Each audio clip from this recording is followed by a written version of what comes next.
Hello friends, welcome back once again in our Excel course. दोस्तों, आज हम एक बहुत इंटरेस्टिंग चीज़ करने वाले हैं। मैं आपको ऑफसेट फंक्शन के बारे में सिखाने वाला हूँ।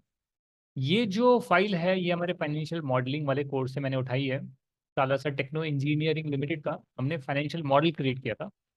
इस फाइल को यूज़ करके मैं आपको सिखाने वाला हूँ एक फंक्शन। उस फंक्शन का नाम है ऑफसेट फंक्शन। ये क्या करता है फंक्शन जानेंगे। पहले मैं यहाँ पर जो है एक नेमिंग कर लेता हूँ। नेमिंग का मतलब ये पहला कॉलम, ये दूसरा कॉलम, ये तीसरा, चौथा, पांचवा, जो भी कॉलम आ रहे हैं मैंने यहाँ पर लिख लिए। अब यहाँ पर आप देख रहे हैं कई सारे ईयर्स आ रहे हैं। 19 आ रहा है, 20, 21, 22 करके यहाँ पर बहुत सारे कॉलम्स आ रहे हैं। अगर मैं चाहता हूँ किसी एक पर्टिकुलर कॉलम की वैल्यू को शो करना, तो मैं वी लुकअप से भी कर सकता हूँ, इजंट इट। भाई मुझे अगर मान लो कोई भी कॉलम शो करना है, first, second, third, fourth, fifth, तो वी लुकअप से भी पॉसिबल है। पर मैं आपको वही चीज़ ऑफसेट फंक्शन से करके दिखाऊंगा। बिकॉज ऑफसेट फंक्शन में आप एवरेज और सम साथ में यूज कर सकते हैं। कैसे कर सकते हैं वो आज के वीडियो में हम जानेंगे।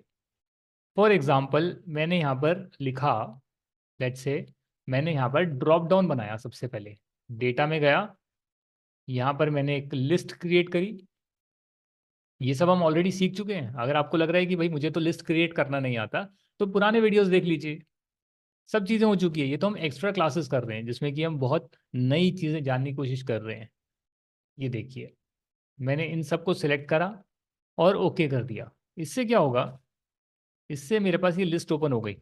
मैं जो भी ईयर चाहूँ वो सिलेक्ट कर सकता हूँ, और जो भी ईयर मैंने सेलेक्ट करा है उसके हिसाब से यहाँ पर सारी वैल्यूज आ जाए, रेवेन्यू की, other income, total revenue, expenses. अभी तो आपको लग रहा होगा जब सारी वैल्यूज इधर शीट में आ ही रही है, तो मैं राइट साइड में ये क्यों दोबारा से कैलकुलेट कर रहा हूँ। अगर मुझे 2027 चाहिए तो मैं यहाँ पर जाऊँगा, ये सारी वैल्यूज देख लूंगा। बट आप मुझे बताइए, अगर रिपोर्टिंग पर्पस के लिए हमने एक कॉम्प्लेक्स शीट बनाई है, पर एक सेपरेट शीट में मैं चाहता हूँ कि भाई मैं इस साल का या पिछले साल का या 3 साल पहले का कुछ नंबर्स देखना चाहता हूँ, हौच पौच नहीं चाहता रिपोर्टिंग पर्पस के लिए, तो मैं चाहता हूँ वहां से वैल्यू उठकर सामने आ जाए। जैसे ही ये ड्रॉप डाउन में सेलेक्ट करूँ, वैसे ही मुझे उस ईयर की वैल्यूज शो हो जाए। पॉसिबल है कि नहीं? तो ये हमें करना है ऑफसेट फंक्शन से। तो मैं कैसे करूँगा, पहले एक काम करते हैं, हम मैच करते हैं।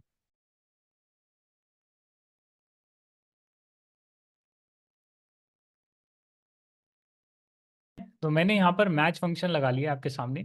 मैच फंक्शन में मैंने सेलेक्ट करा कि मुझे FY24 प्रोजेक्टेड कौन से नंबर पर आ रहा है वो मुझे चाहिए।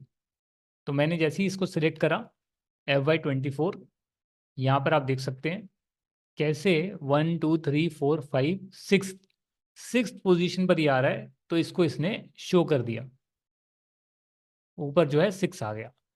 ये मैंने इसलिए करा है क्योंकि ऑफसेट फंक्शन जो है वहां पर इसकी जरूरत पड़ेगी। मैं जैसे ही 26 करूंगा, जैसे ही मैं यहाँ पर 29 करूंगा, ऊपर जो है कॉलम नंबर चेंज हो जाएगा। ऑफसेट फंक्शन से क्या होता है, उसका जो तरीका होता है वो आपको सिखाते हैं। हमने स्टार्ट करा ऑफसेट। ऑफसेट में ये मांग रहा है कि कौन सी ऐसी सेल है जहां से मैं शुरू करूं, तो हम उसको देंगे सबसे पहली सेल जहां से आपको शुरू करना है। और इस सेल के बाद आप नंबर 1 सेल से स्टार्ट करेंगे, कॉमा डालेंगे। फिर ये पूछ रहा है कि कितनी रोज मुझे कवर करनी है। हम कहेंगे नहीं, हमें सिर्फ यही रो कवर करनी है। मुझे कौन सा कॉलम नंबर कवर करना है, तो इसमें हम सेलेक्ट करेंगे 11वां कॉलम नंबर आपको सेलेक्ट करना है, और हम इस ब्रैकेट को क्लोज कर देंगे। तो यहाँ पर एक वैल्यू आ जाएगी।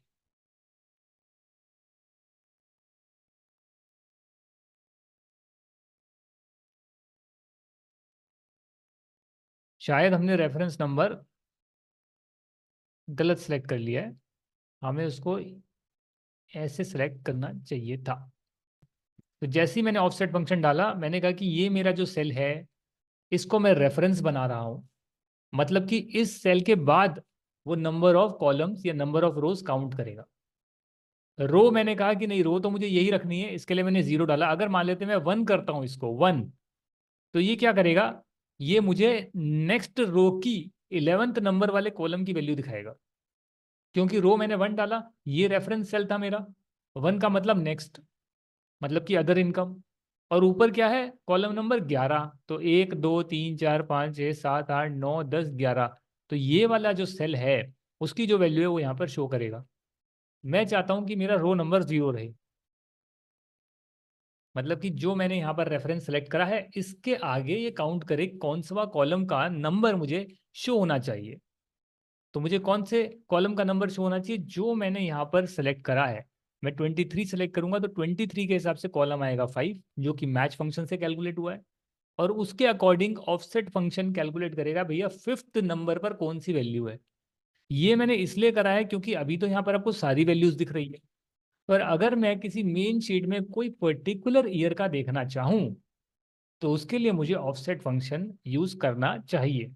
पर आप तो कहेंगे ये तो वी लुकअप से भी हो सकता है। जी हाँ, बिल्कुल सही कह रहे हैं आप, वी लुकअप से भी तो हम यही करते हैं।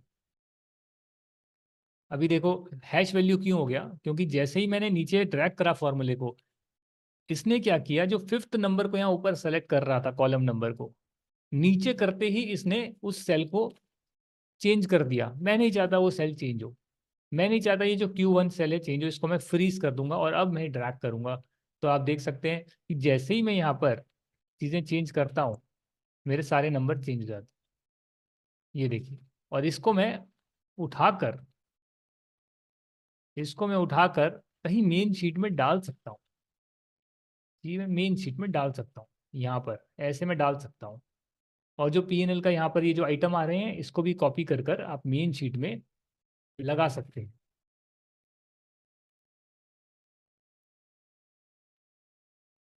इससे क्या होगा, इससे ये होगा कि जैसे आप ड्रॉप डाउन चेंज करते हैं, जैसे कि यहाँ तो ड्रॉप डाउन चले गया, इसको आप दोबारा से डेटा में जाकर सेलेक्ट कर लीजिए।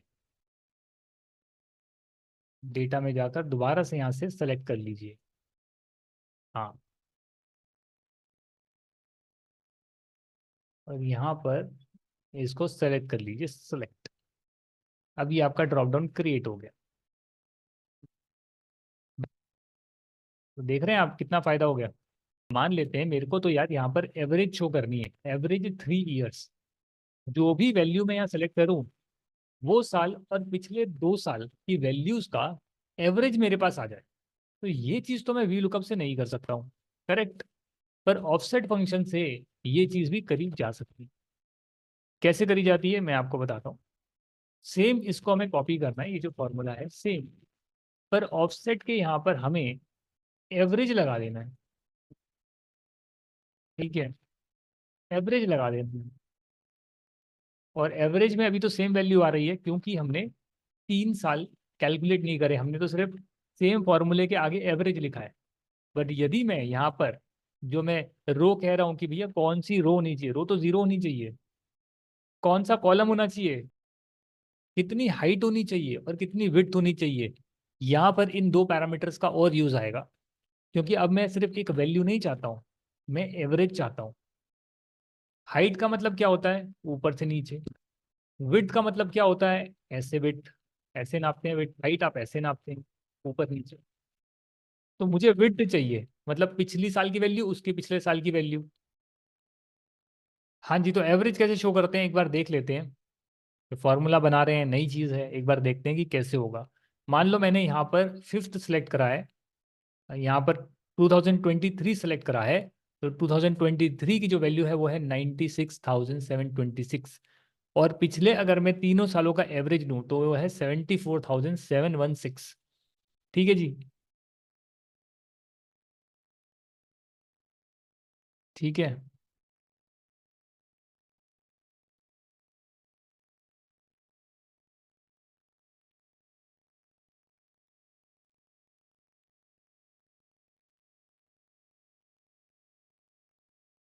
74,716, 74,716 एवरेज आ गया जी। सम चाहते हो सम आ सकता है।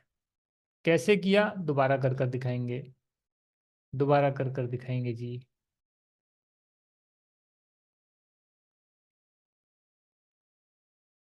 एक्सपेंसेस में तो कुछ है ही नहीं, ब्लैंक फिगर है, तो कैसे आएगा। तो ऑफसेट फंक्शन की मदद से हमने जो भी ईयर सेलेक्ट करेंगे उसके हिसाब से जो लास्ट 3 ईयर्स का एवरेज है वो भी हमें पता लग जाएगा। तो ऑफसेट फंक्शन का बहुत गहरा यूज होता है। सम चाहते हो तो एवरेज की जगह आप सम लिख दोगे। कैसे लगाते हैं ऑफसेट फॉर्मूला, दोबारा शॉर्ट में मैं बता रहा हूँ। यदि तो आपको सिर्फ वैल्यू शो करनी है जो आप वी लुकअप से शो करते थे, तब तो कोई दिक्कत नहीं है। आप ऑफसेट फंक्शन में जो भी नंबर ऑफ कॉलम जो आपको चाहिए उसे आप पहले कैलकुलेट कर लीजिए थ्रू मैच फंक्शन, और उसके बाद आप एक रेफरेंस सेल को सिलेक्ट करिए। जो रेफरेंस सेल स्टार्ट होगी जो भी आपका फर्स्ट कॉलम है उससे पहले, आपने इस सेल को सिलेक्ट करा, इस वाली सेल को, यानी कि A3 को आपने सेलेक्ट करा ऑफसेट फंक्शन के अंदर, PNL A3। उसमें आपने डाला नंबर ऑफ रोज की, यहाँ से मुझे कितनी रोज नीचे जाना है या कितनी रोज ऊपर जाना है। ऊपर रो जाने के लिए माइनस यूज करेंगे, नीचे जाने के लिए प्लस यूज करेंगे। मैंने डाला है 0 कि मुझे उसी रो के अंदर रहना है, और कौन से वाले कॉलम पर मुझे जाना है। तो वो मैंने देख लिया मैच फंक्शन से, जो मेरा कॉलम नंबर 9 आया था। जब मैं इसको चेंज करूंगा तो मेरा कॉलम नंबर चेंज होगा, कॉलम नंबर चेंज होगा तो ऑफसेट फंक्शन उस वाले कॉलम की वैल्यू मुझे शो करेगा। ये हुआ ऑफसेट फंक्शन नॉर्मल।